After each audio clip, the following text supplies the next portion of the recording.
I hope yung hindi ko pa naibigay sa'yo na hinahanap mong kaligayahan. Sana makuha mo.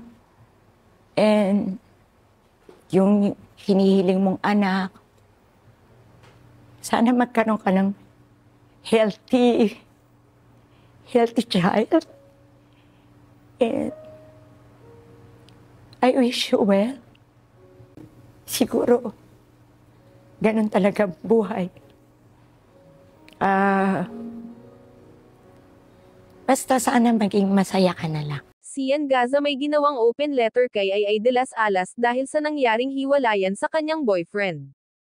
At ito nga ang post ni Sian Gaza sa kanyang personal FB account. Open letter ta Ay de las Alas. Madam, may nabuntis na pong iba yung asawa mo. Wait mo na lang na i-reveal yung bata next year. Ganyan po talaga ang buhay, matapos kang gamitin para umasenso sa life at magkaroon ng green card sa US, iniwan ka na lang basta-basta noong ikaw ay senior citizen na. Ayaw na po niya sa matanda kaya ngayon ay ipinagpalit ka sa mas bata. Ang importante po ay naging masaya ka sa piling niya for the last 10 years. Time will heal you, madam. Huwag ka na pong magpauto ulit ha.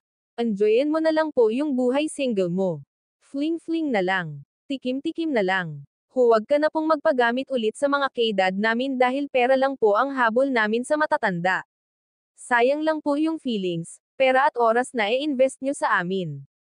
Praying for you Madam Ay and God bless po sa bagong chapter ng iyong buhay.